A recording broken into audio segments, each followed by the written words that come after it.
Hello, everyone. We are Team One, and we'll be presenting the marine invertebrate, the blue ring octopus. Listed is its genus, which is Hapaloclina, and us presenters will be Tyler, Cody, myself, Brianna, and Sophie. So listed are the objectives for each presenter, and this is in no particular order.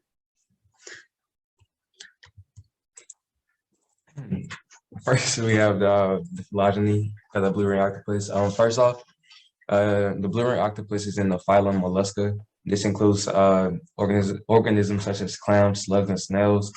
Next up, we have the class of the blue ring octopus. This will include the cephalopoda. In this class, this also includes squid and cuttlefish. The family of the blue ring octopus belongs to the Octopotidae, and the genus of the blue ring octopus is Hapaloclina. Okay, so each of us presenters will be discussing one of the 4 species that have been identified so far for the blue-ringed octopus. So first off, I will be discussing the greater blue-ringed octopus, and its genus and species name is listed below. So the average size for this species is 9 inches, which is pretty large as compared to the other species, which gives it its greater blue-ringed octopus name. And another reason that gives it this name is because it's more widespread than these other species, and I will discuss this during the distribution and habitat section.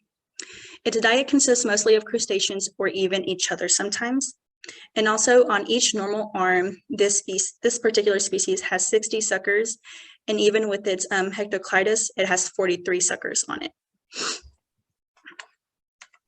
My species is the blue-lined octopus, and it is usually brown in color and only shows its bright blue markings as a warning when disturbed. They can grow to be about 15 centimeters in arm span and are usually found in intertidal rocky areas and the coastal waters in the Pacific Ocean between Australia and Japan. And the thing that sets this species apart from the other known species is that the markings on its head are in lines instead of rings.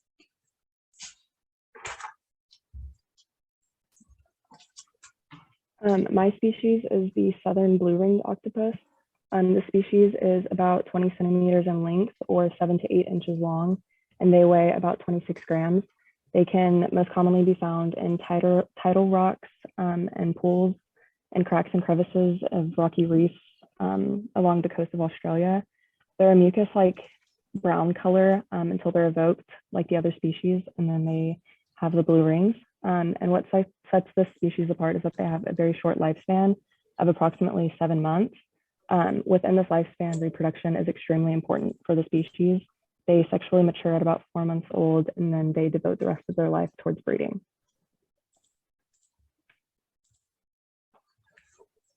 Lastly, is my species, Hapaloclina neostrizi. It has no common name. There's not much about this species. Only 2 have been recorded. The first interaction was in 1938 in the Bay of Bengal, and the second interaction was in 2012. All right, so the physical characteristics of an octopus. Famously, they're well known for their 8 tentacles, which are used for catching prey. It has suction cups on their tentacles as well. And to analyze their surroundings, they can also taste with their tentacles as well. They have no bones at all. So anything that they can fit their beak inside, they can squeeze into it. That's pretty cool. All of their bodily organs are found in the muscular sac called the mantle. If you look at the picture on the right, you see their eyes. The dangly part behind that would be the mantle. That will hold their heart, reproductive organs, everything like that. It's a pretty cool physical characteristic of the octopus. The skin contains special cells called chromatophores, which allows them to individually control. They are individually controlled by their nervous system, and it allows them to camouflage to their surroundings. So that's how, if you do see an octopus and don't see it a second later, it's the chromatophores changing to match their environment. Another cool thing about the octopus, they have siphons, which expel water quickly. And this is how when you see octopus swimming and they swimming very rapidly, they're using their siphon and expelling water out of it and just getting out of danger. Pretty cool. So their intelligence, the octopus is widely considered to be one of the most intelligent animals that live in our oceans. And studies have shown that they can feel pain and emotions just like humans do. And because of this, in December of 2021, they were recognized as sentient in the UK, along with all other cephalopods and decapods. And they have around 500 million neurons, and 2/3 of which are in their arms and legs. Predators of the blue-ringed octopus include seals, large fish, water birds, and moray eels. This octopus is small and fragile, so it's adapted to have very good defenses. It's usually hiding, it's not really out in the open. Its main defenses are extremely potent venom and camouflage. And this octopus can either hide by blending in with its surroundings, or it can turn bright yellow and flash its blue rings to ward off predators. And I have a little video here that kind of shows the octopus turning from the muted brown color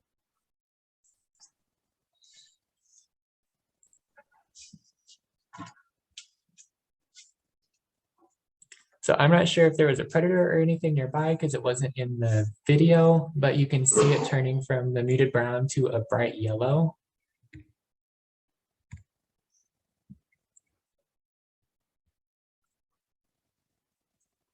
And for its diet, it consists mostly of crustaceans, such as shrimp or crabs, and it will also feed on small fish when given the chance. When feeding, it tends to use two different methods to immobilize prey. It will either sneak up behind its prey and latch on with its tentacles and pierce the prey's body with its beak to inject its venom, or it will release a cloud of venom into the water surrounding it, which will paralyze anything that swims through it. And then this is a little video of it sneaking up behind a crab and catching it.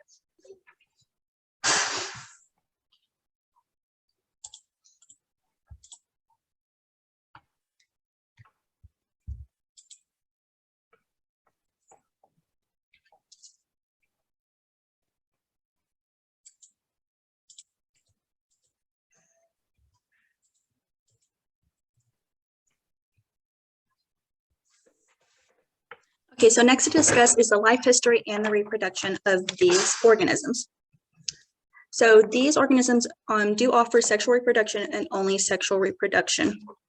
The mating ritual of these creatures begins with the male approaching the female and caressing her with its modified arm, which would be described as the pectocleidos. And after this, the male would, the male would climb onto the female, and then it would completely cover the female and obstruct the female's vision. This gives the modified arm the ability to insert into the female and allow spermatophores, which are capsules of mass sperm, to be released into the female. The male octopus would then die after mating, usually due to the female attacking the male when she's able to push him off. The female octopus will then lay only a single clutch of eggs in her whole lifetime, and this clutch will usually range from 50 to 100 eggs. The female protects these eggs under her arms for a period of 6 months, give or take. And as soon as these hatchlings do hatch, the female will then die soon after, since during the protection of these hatchlings, the female does not have any food during this time. And as you can see here in this figure, this is a figure of the female blue-ringed octopus carrying these transparent larvae, which will then become the hatchlings. So the blue-ringed octopus is an R-selected species, and this is due to these species having such short lifespans, which range from 1.5 years to up to 2 years. These hatchlings grow at a rapid rate, and therefore the majority of their life is focused on only mating, reproducing, and also its food dieting. And even though the females do carry them during the incubation period, it is important to notate that after the octopus hatches, both parents do die off in the end, which only leaves these hatchlings to fend for themselves, further supporting that these species are selected.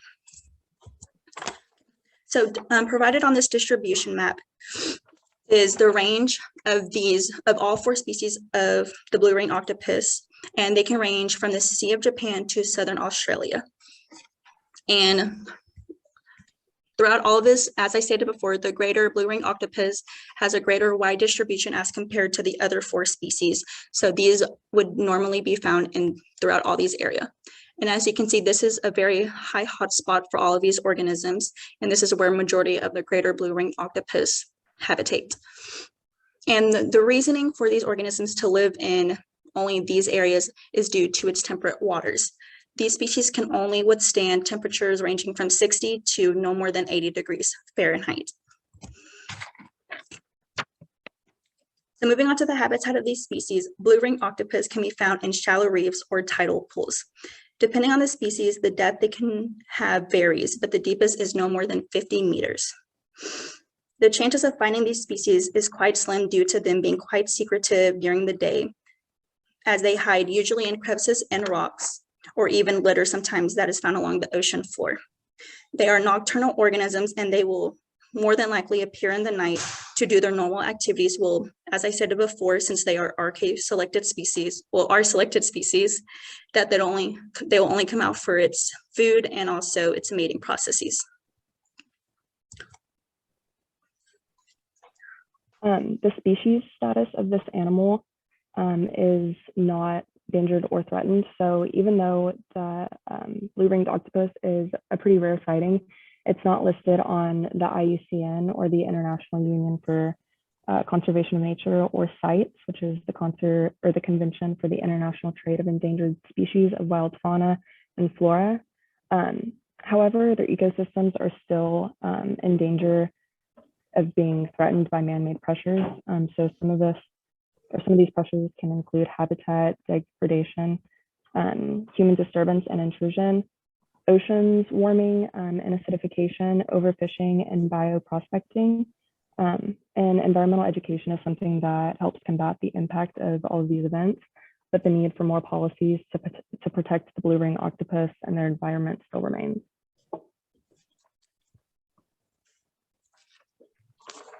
So one of the cool things about, well, I wouldn't say, well, it is so cool. The human interaction with the blue ring octopus is just interesting. So the initial bite of the octopus is usually painless, and it's not aggressive towards humans.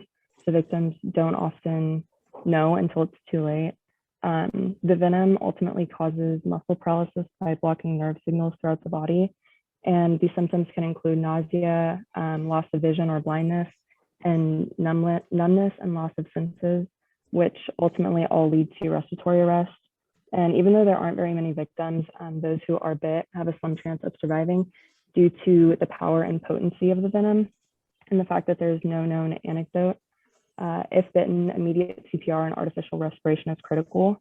One of the cool things about the venom is that the octopus itself doesn't create it. It has a symbiotic bacteria or symbiotic relationship with a bacteria in its salivary glands that creates the venom. And a victim of this, well, survivor of this attack is Michael Ogg, who is a fisherman off the Western Australian coast. And he was pulling up a crayfish pot when the blue ring octopus bit him on his bare foot. He was treated immediately by Navy paramedics and he was rushed to the hospital. And this is his story.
Okay, so listed are our references for this presentation.